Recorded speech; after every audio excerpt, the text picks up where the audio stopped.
जय हो बाबा रामदेव जी महाराज की। चैनल पर नए हैं तो चैनल को सब्सक्राइब करें। आज हम सुनाएंगे आपको बाबा रामदेव जी की कथा। रामदेव जी की कथा के अनुसार, इतिहासकारों के अनुसार, कृष्ण के अवतार रामदेव जी का अवतार सन 1442 में भादवा सुदी दूज के दिन राजस्थान के पोखरण में ताम्रवंशी राजा अजमल जी के यहाँ हुआ। भादुड़ेरी दूज रोजद चंदो करे प्रकाश, रामदेव बण आवसु राखी जय विश्वास। राजा अजमल जी कृष्ण की भक्ति में लीन रहते थे, साथ ही धर्मपरायण राजा भी थे, लेकिन उनकी भी विडंबना थी। वह निसंतान थे, इसके कारण वे काफी दुखी रहते थे। रामदेव जी के पिता अजमल जी को द्वारिकाधीश के परम भक्त थे, हमेशा अपने राज्य की सुख शांति की मनोकामना के लिए द्वारिका जाते थे। एक बार उनके राज्य में भयंकर अकाल पड़ा और राज्य में अच्छी बरसात की मनोकामना लेकर अजमल जी द्वारिकाधीश पहुंच गए। ऐसा माना जाता है कि भगवान द्वारिकाधीश की कृपा से उनके राज्य में बहुत अच्छी बारिश हुई। बारिश के ही दिन में जब एक दिन सुबह किसान अपने खेतों में जा रहे थे तो रास्ते में उन्हें उनके राजा अजमल जी मिल गए। किसान उन्हें देख वापस घर की ओर जाने लगे। यह देख राजा ने पूछा कि वापस क्यों जा रहे हो? तो किसानों ने बताया कि राजा अजमल जी आप निसंतान हैं, इसीलिए आपके सामने आने से अपशकुन हो गया है और अपशकुन के समय में हम बुआई नहीं करेंगे। राजा ने जैसे ही यह सुना तो बहुत दुखी हुए, लेकिन एक कुशल और शासक और गरीबों के महिषा होने के नाते उन्होंने किसानों को तो कुछ नहीं कहा, पर घर वापस आकर काफी निराश और परेशान हुए। फिर उन्होंने तय किया कि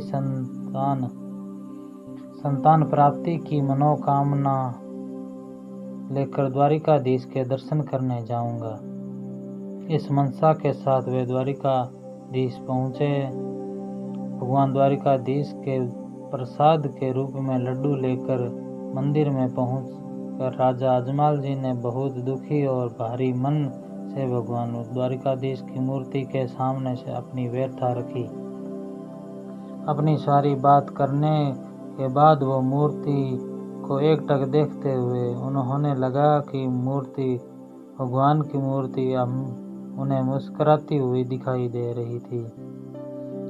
ऐसा देख अजमल जी को गुस्सा आया और उन्होंने वे प्रसाद रूपी लड्डू को जैसे ही द्वारकाधीश के लिए लाए थे वो भगवान की मूर्ति पर फेंक दिया, जो कि द्वारिकाधीश की मूर्ति के सिर पर जा लगा। ये सब वाक्य देख मंदिर में स्थित पुजारी को लगा कि राजा अजमल जी पागल हो गए हैं। पुजारी ने राजा अजमल जी को बोला कि भगवान यहाँ नहीं है, भगवान तो समुद्र में सो रहे हैं। अगर आपको उनसे मिलना है तो जाओ समुद्र में जाकर उससे मिलो। बहुत दुखी होने के कारण राजा समुद्र के किनारे गए और समुद्र में कूद गए। द्वारकाधीश भगवान ने राजा अजमल जी को समुद्र में दर्शन दिए।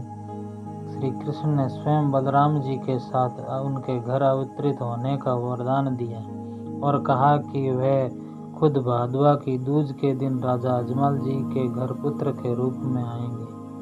राजा अजमल जी ने देखा कि भगवान के सिर पर पट्टी बंधी है। राजा अजमल जी ने पूछा, भगवान आपको ये चोट कैसे लगी? भगवान ने कहा कि मुझे मेरे एक प्यारे भक्त ने लड्डू मारा। यह सुनकर राजा बहुत ही शर्मिंदा हुए।